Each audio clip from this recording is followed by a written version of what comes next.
কৃষ্ণ। এ কি করলে সূর্যনারায়ণ? তুমি শত্রুর সামনে হাত জোর করে দাঁড়িয়ে আছো? না না, এ আমার শত্রু নয়, একজন সত্যিকারের মানুষ। এর সম্পর্কে তোমাকে আর আমি কি বলবো? আমার মেয়ে হারিয়ে যায়নি। স্বয়ং ভগবান শ্রীকৃষ্ণ যাকে আশ্রয় দেন সে কখনো হারাতে পারে না। আমি আমি এই মুহূর্তে কিন্তু আর গভর্নর নই। হ্যাঁ, আমি না জেনে আপনার উপর অনেক অন্যায় করেছি, আপনার লোকেদের উপর অনেক টর্চার করেছি। আপনি আমায় ক্ষমা করুন। আর আপনি যদি চান তাহলে এইখানে এই মুহূর্তে আমার মেয়েকে বিয়ে করতে পারেন। হ্যাঁ, চলুন। না, আমি রাধিকাকে বিয়ের কথা কোনোদিনই ভাবিনি।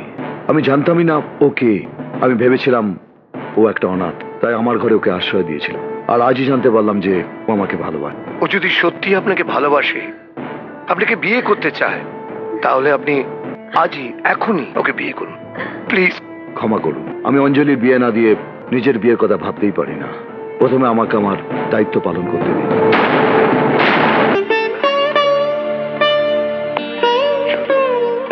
চলো রাধিকা।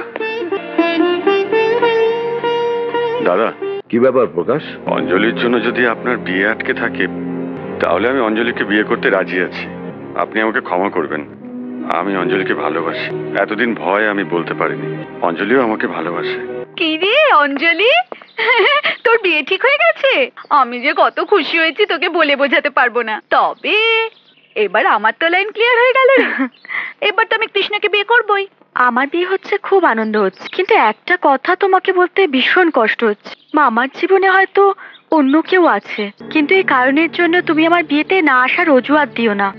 আমি কৃষ্ণের জীবনে কাঁটা হয়ে থাকার মেয়ে নই অঞ্জলি, তুই কিচ্ছু চিন্তা করিস না। আমি তোর বিয়েতে অবশ্যই আসবো।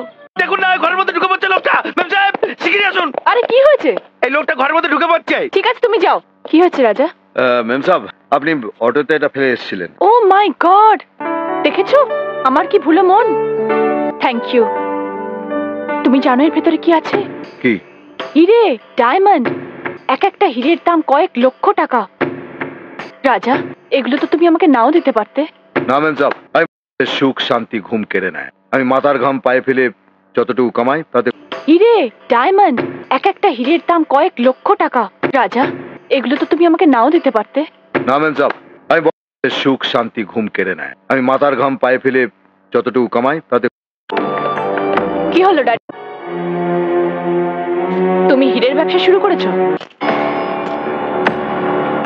10টা হিরে থাকার কথা। দেখে ওই অটোওয়ালাকে দেখলে তুমি চিনতে পারবে? পারবো। শোন, ইয়েস স্যার, যে করে হোক ওই অটোটাকে খুঁজে বার করতে হবে। ওকে। কিন্তু ড্যাডি, ব্যাগটা আমি একটা অটোতে ফেলে এসেছিলাম, কিন্তু অটোওয়ালা এত ভালো, সে ব্যাগটা নিজে বাড়িতে এসে দিয়ে গেছে। ও কোনো হিরে নিতেই পারে না ড্যাডি। ওই যে নিয়েছে সে কথা তো আমি বলছি না, ব্যাগ থেকে হিরেটা অটোতে পড়েও তো যেতে পারে। কর। ওকে স্যার, চল। ওই হিরেটা আমার চাই, যা তুই ওদের সঙ্গে। ওই অটোটা।